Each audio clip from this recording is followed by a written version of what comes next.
Following on from the end of the world, we begin this episode with a pre-title sequence in a historic setting for the very first time. Credit in this establishing scene needs to go to director Euros Lyn, directing in Series 1 once again, for some fabulous direction in this establishing sequence. Some notable pieces of direction in this sequence are in the opening shot with the igniting of the gas lamp and the shot of the recently deceased woman leaving the chapel of rest and heading towards the camera in a wide shot which transitions into a mid-shot. This arguably is one of the best pre-title sequences in New Who, as it establishes some of the main characters, the main threat of the episode, all whilst laying the foundations for where the story is going to occur. The first time in the revived series at that point, where we visited the past. Roll credits. The Unquiet Dead was written by Mark Gatiss, who obviously goes on to become a staple of New Who in terms of writing and indeed starring in a number of episodes throughout both the RTD and Moffat eras. This episode then stars Christopher Eccleston as the Doctor, Billie Piper as Rose, with Simon Callow as Charles Dickens, Eve Miles as Gwyneth, who of course becomes a staple part of the RTD era also, as she stars as Gwen in Torchwood, and Alan David as Sneed.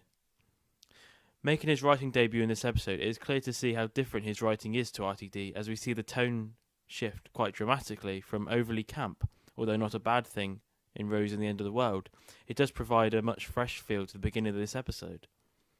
I'm a sucker for this episode, as it is the first time I'd seen an Earth-based historical episode starring an actual historical figure, namely Charles Dickens, and one who is written so excellently by Gatiss and portrayed by Simon Callow. And I must say, one element of the opening scene I really love, and still love to this day, is when the Doctor directs Rose to the wardrobe. The directions of course being, first left, second right, third on the left, go straight ahead, under the stairs, past the bins, fifth door on your left. An added bit of trivia for you is that they emulate these directions in the Series 10 episode Thin Ice, when the 12th Doctor gives the very same word-for-word directions to Bill. Very nicely done. I digress. It must be said that the episode definitely has its moments of sheer brilliance, such as when they play on the alien side of the Doctor's character, when they discuss the pragmatics of the Gale using the bodies of the dead.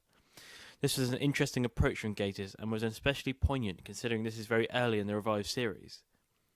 Eccleston gets plenty of opportunity to shine in this episode and makes the most of some really neat exchanges of dialogue between him and many of the supporting characters. A clear example of this is when he is investigating the recent goings-on and snaps at Charles Dickens. It's clever in the way that he demonstrates that this is an incarnation of the Doctor who doesn't mess around, and he's not afraid to be outright cross with people when it's necessary. One of the most outstanding elements of this episode for me is with the reference to the Time War and how the Gales were one of the races that were directly affected from it.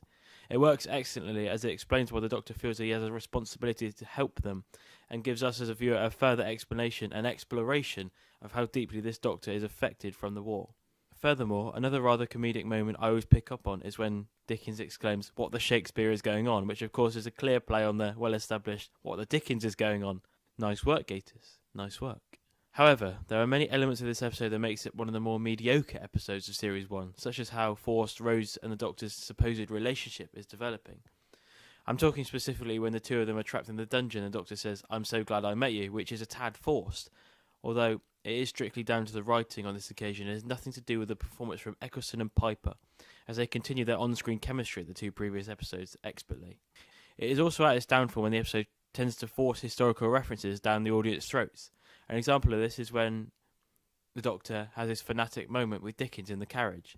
Here the Doctor begins to list many of Dickens's novels and why he believes Dickens is one of the best. Instead of it being a nice heartfelt moment, it ends up placing the Doctor in a very cringe-worthy exchange of discourse between him and who we presume at this point is going to be a pivotal character, and not just a historical figure implemented into the plot for the sake of it. Overall, although this episode has many outstanding moments, I do feel that this is where most of the enjoyment of the story lies, strictly in moments. As an episode in its entirety, I do feel it's very mediocre at best, as although the acting is fine and there are clear moments of plot development, I do feel the overall plot of the episode is lacking in many respects, as I've mentioned. It is often described as dull, and I cannot really argue against that. But what this episode does right, it really does do right. If I was to score this episode out of 10, I would give it a 6.5, as although I like many of the moments this script produces, I do find it extremely dull, and lacking the killer quality that many of the other episodes of Series 1 have in abundance.